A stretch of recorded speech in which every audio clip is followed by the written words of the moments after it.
Alam mo ba na minsan ba na tatanong mo sa sarili mo 'no, what is money nga ba para sa'yo? Medyo malalim ito sa usaping pera kapag tinanong tayo, what is money for you 'no? Sa akin naman is itong pera 'no, is a tool lamang 'no, na nandito sa lupa para magkaroon tayo ng, sistema 'no.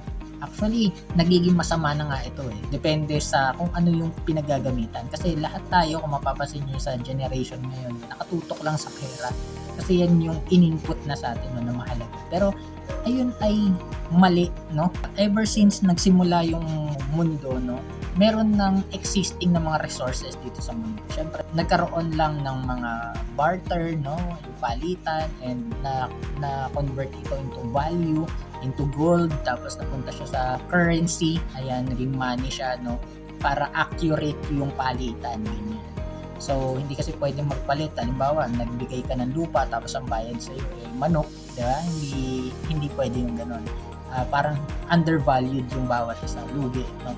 So, nagkaroon ng money. Ngayon, ito yung medyo tricky sa money kasi ngayon ay parang in-earn siya. Kailangan mo siyang makuha para makuha mo yung gusto mo naman, no? Minsan may mga factor na hindi naman kailangan ng pera para makuha mo yung gusto mo na bagay. Halimbawa, gusto mo ng buong pamilya, no? Tapos ang dahilan mo kaya ka nagwo-work o kailangan mo ng pera para mabuo yung pamilya pero napapabayaan mo sila, diba?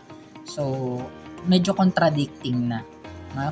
So, magtrabaho ka lang para buuin talaga yung pamilya, hindi para wasakin yung pamilya dahil sa pagnanasa mo ng maraming pera. Ayan. Isa pa sa mga nakuha ko rin no na parang knowledge about money is sa langit, no? Sa langit mismo.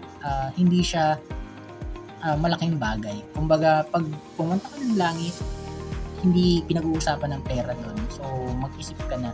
Kung puro pera ang nasa isip mo ngayon dito sa lupa, pag pumunta ka doon, yun yung mga ikikwento mo, no? Sa langit. Medyo, alam mo yun, hindi ka magigets ng mga nilalang doon o ni Lord pag yun yung kinuwento mo sa kanya. Kasi hindi yun yung purpose, kaya ka nandito. So, may mga bagay na nakakalimutan tayo kung ano yung purpose natin, ano yung talagang magpapasaya sa atin. Pero wag mong itutok sa pera. It's just a tool na makakatulong sa'yo para magkaroon ng balance dito sa mundo. Yan lang. So, take care of yourself. Bye-bye!